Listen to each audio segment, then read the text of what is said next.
Hello, আসসালামু আলাইকুম প্রিয় দর্শক। বিডিলস পয়েন্ট চ্যানেলের পক্ষ থেকে সবাইকে স্বাগতম। আশা করি সবাই ভালো আছেন এবং ইতিমধ্যে আমাদের আইটিপি পরীক্ষার ফর্ম ফিল আপ শেষ হয়ে গেছে। এখন আমাদের উচিত খুব ভালোভাবে প্রস্তুতি নেওয়া। একটা জিনিস আপনারা খেয়াল করেছেন যে গত আইটিপি পরীক্ষায় মোটামুটি 7,200 বা 300 এরকম নিয়েছিল এবং তখন পরীক্ষার পাস নম্বর ছিল 40 নম্বর এবং এইবার সেখানে করা হয়েছে 50 নম্বর। তো এখানে বোঝা যাচ্ছে যে বিষয়টি কীরকম হবে, একটু জটিলই হবে মনে হচ্ছে।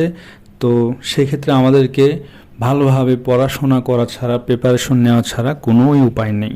সুতরাং আমরা ভালোভাবে প্রিপারেশন নেব এবং পড়াশোনা করব, তাহলে ইনশাল্লাহ আমরা পাস করতে পারবো। তো আমি নিয়মিত এখানে কিছু প্রশ্ন উত্তর দিচ্ছি, যেগুলো আপনারা যদি ফলো করেন অবশ্যই ভালো একটি প্রিপারেশন হয়ে যাবে আপনাদের। তো চলুন মেইন প্রজেক্টে চলে যাই।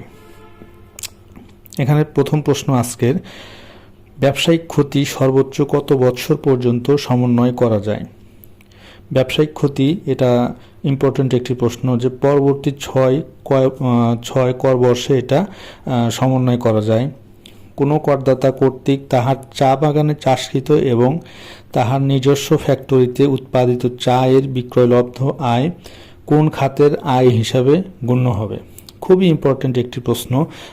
এই প্রশ্নটি অঙ্ক করার ক্ষেত্রেও আমাদের প্রয়োজন লাগবে। সেটি হচ্ছে, উত্তর হবে এটার 40% ব্যবসা আয় হবে এবং 60% কৃষি হইতে আয় হবে।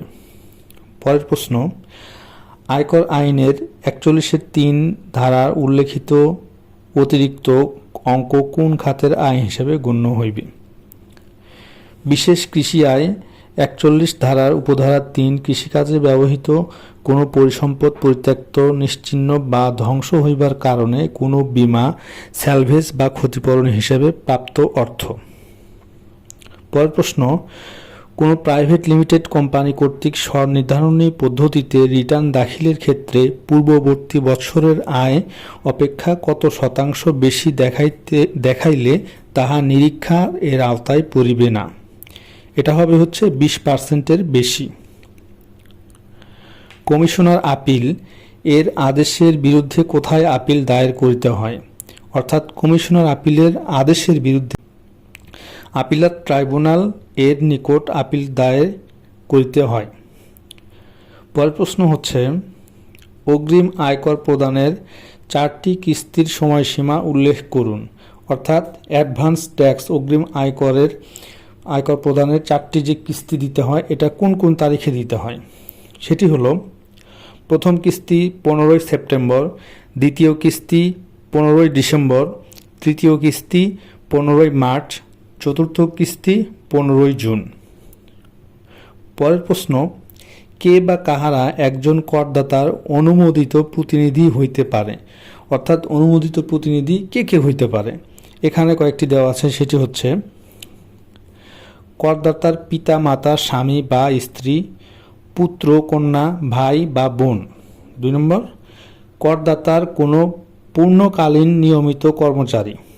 3 নম্বর, একজন কর আইনজীবী। পরের প্রশ্নটি হচ্ছে, কোনো কর নির্ধারণী আদেশে করদাতা সংক্ষুব্ধ হইলে তিনি কি উক্ত আদেশের বিরুদ্ধে দেওয়ানি আদালতে মামলা দায়ের করিতে পারেন? এটার উত্তর হচ্ছে হ্যাঁ, তিনি উক্ত আদেশের বিরুদ্ধে দেওয়ানি আদালতে মামলা করতে পারবেন। পরের প্রশ্ন, কে বা কাহারা আয়কর আইন 2023 মোতাবেক আয়কর কর্তৃপক্ষ এর সংজ্ঞাভুক্ত? কর পরিদর্শক, কর কমিশনার, সহকারী কর কমিশনার, অতিরিক্ত সহকারী কর কমিশনার আয়কর কর্তৃপক্ষ এর সংজ্ঞাভুক্ত। সর্বশেষ প্রশ্ন এবং ইম্পর্ট্যান্ট প্রশ্ন, কোন কোন ক্ষেত্রে দান কর প্রদেয় হইবে? উত্তর হচ্ছে, জামাতাকে কৃতদান 20,000 টাকা, ঘনিষ্ঠ বন্ধুকে কৃতদান 20,000 টাকা। এটি রয়েছে দান কর আইনের ধারা 3-এ। তো প্রিয় বন্ধুরা, আজকে আমি 10টি প্রশ্ন আলোচনা করলাম। এই 10টি প্রশ্ন যদি আপনারা একবার দুইবার দেখে থাকেন, অবশ্যই আপনাদের উপকারে আসবে। এবং এইরকম প্রশ্ন এবং অন্যান্য আলোচনা দেখতে আমার চ্যানেলটি সবাই সাবস্ক্রাইব করুন, লাইক করুন এবং বেল আইকনে টিপ দিয়ে রাখুন, যাতে আমি ভিডিও ছাড়লেই আপনাদের নোটিফিকেশন চলে যায়। আজকের মতো এ পর্যন্ত, সবাইকে ধন্যবাদ।